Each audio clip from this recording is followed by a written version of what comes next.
our channel, and today we have some quick updates, to take you through. So it has to be with, yeah, it has to be on the topic that's been trailing since a few hours now. So here it says, Iwayanwu denies calling Yoruba Rascals. So Chief Iwayanwu, as you all know, is a very prominent man in Nigeria. Has been so for the past, I think, close to 30 years. So here it says, the chairman of Elders Forum of the Johannesburg Igbo Worldwide, Emmanuel Wanyan, on Monday dismissed reports claiming that he, Wanyan, would describe the Yoruba'S as political rascals, while dissociating himself from the reports, claiming he made the statement during his outing at the Governor Chukwuma Soludo's 1 year in office event in Akwa, Anambra State, in the weekend. The other statement said it is a fake news. So, according to the Igbo, in the statement on Monday, Iwayanwu said, my awareness has been drawn to fake news circulating on social media, completely misrepresenting the statement I made at Akwa, Anambra State, in connection to the killings, destructions of properties, and harassment of Igbos in Lagos during the recent elections.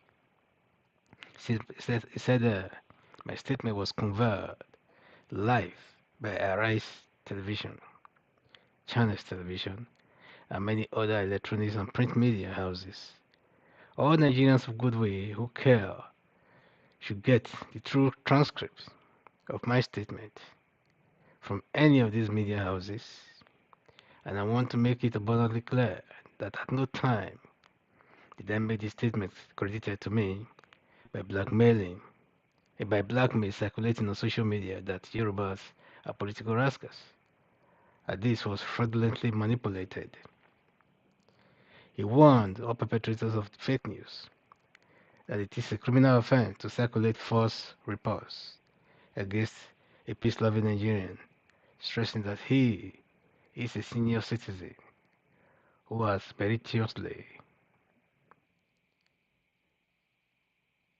served Nigeria. According to Vanguard, he noted that all seven Igbo-speaking states, namely Rivers, Delta, Imo, Abia, Anambra, Ebonyi, and Enugu, have honored him with the traditional title of Ahajiagamba in the Igbo. So I am indeed the first Igbo man to be so honored as a professional engineer.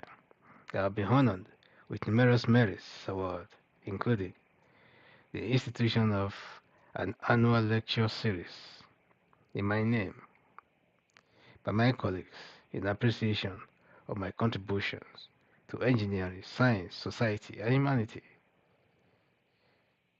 So they say I'm the grand patron of many youth organizations in the country. Most of my most of my close friends who have influenced my business and professional life are from the north and western parts of Nigeria. For instance, I'm the Balogun Babagunwa of Ibadan. I have also been honored with chieftaincy titles by numerous Yoruba elders. I am no doubt an honorary citizen of Yoruba land. I have many personal friends and staffs of my various companies, including directors who are Yoruba. So most of them played major roles in shaping my economic destiny.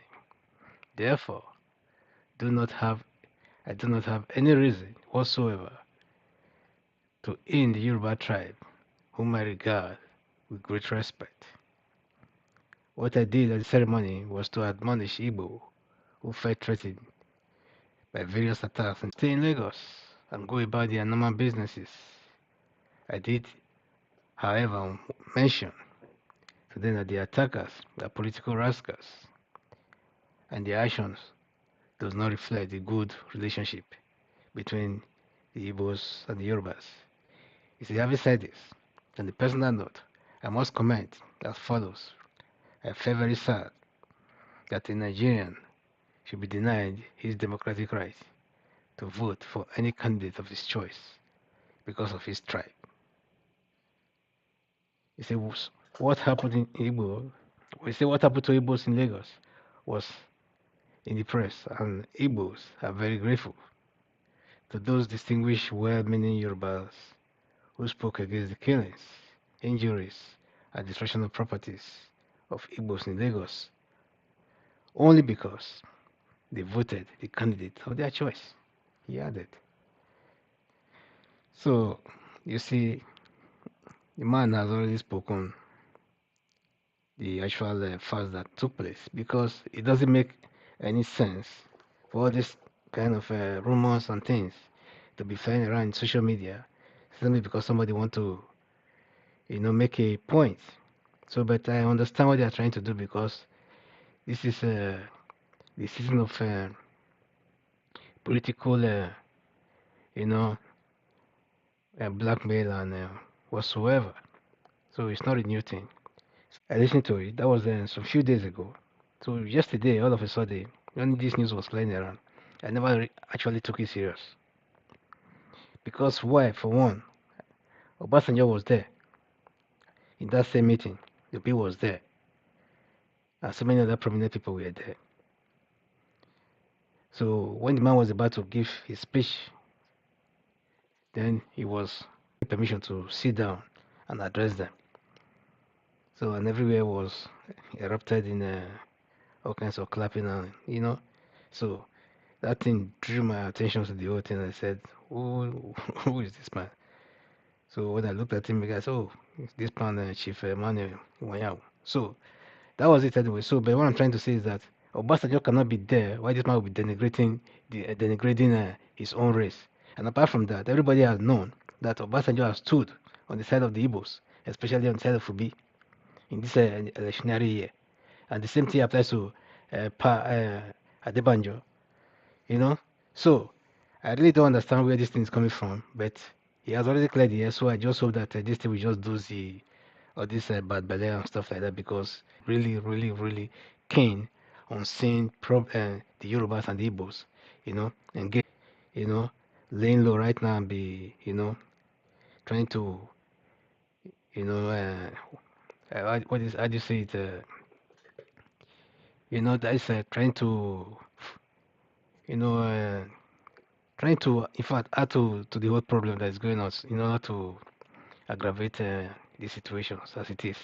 So, but anyway, let's forget about that and take his word for it that he never said anything like that. And definitely, I know that there are a lot of good Yorubas out there, you know, who knows what this man stood for with all his businesses all over Yoruba land and things like that. So I don't think he will ever, you know, even dare to say something like that.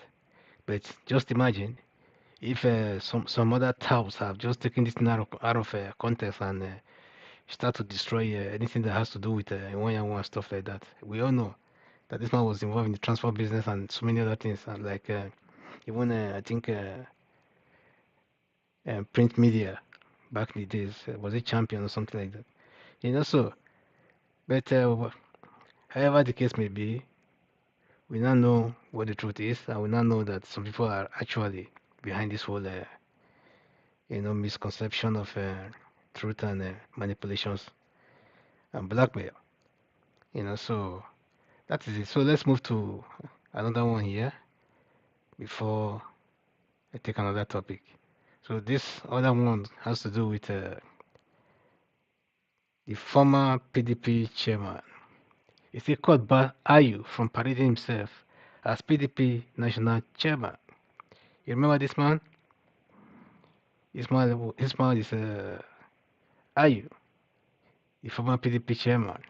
He caught in Makodi, Benue State, you know, as bad Yocha Ayu from parading himself. Is he fired at the court by engineer Conrad Tehide Utan with Ayu. and the PDP as defendants.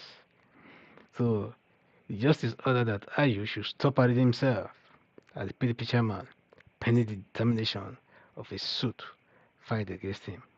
The and funny man, you know, a willing tool that was used to try to take the chance of the South, and give it to the North by all means necessary. I remember one thing that the Fulanis used to say, or they've always said, that they are still saying, that whenever they need the minorities in the North, they are tools. They are like tools in their. That was exactly what Atiku did. So he only said that you don't know. So traditional presidency, the PDP constitution is concerned. So and now he's the one crying because he has been suspended.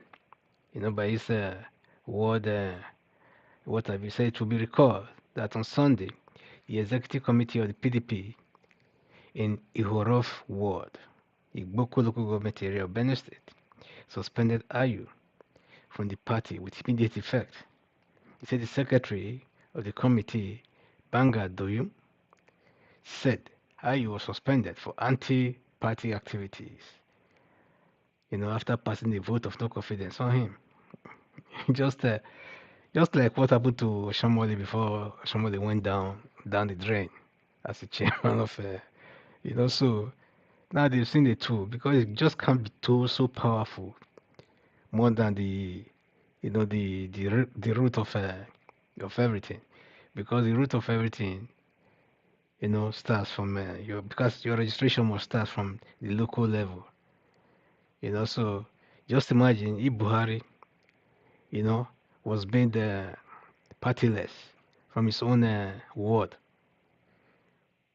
or let's say even Tinubu, who is the so-called president-elect, all of a sudden, then his own ward, local ward, strike him out, either for some reason, of anti-party or what have you, and things like that. That this man is no more a member of that party or has been suspended.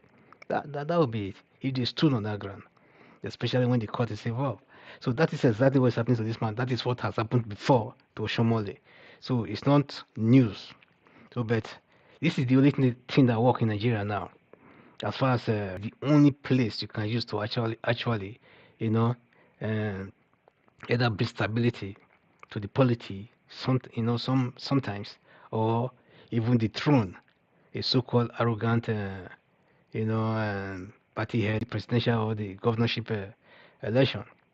So that's what we're told by all these, you know, by the same people that suspended him from his local ward. So that is what's going on. He said the committee also accused national chairman of not prep and National Assembly, you know, enrollment forms and things like that. So what happened? He didn't pay that little token to his ward. Thinking that it was too big for that. That's just how Nigerians are. Because you see all these big, so-called big men sometimes. I used to say it. Even when these people who are parading themselves as president-elect and parties, if you just want to catch these people, only one single thing will be enough to just, put them off. Never paid up to 100,000 naira as a tax, to the local or to the state authority where he does his businesses. How? How? You're using one big car, maybe the car is worth 50 billion naira or whatever, I don't know, you know. Then all of a sudden,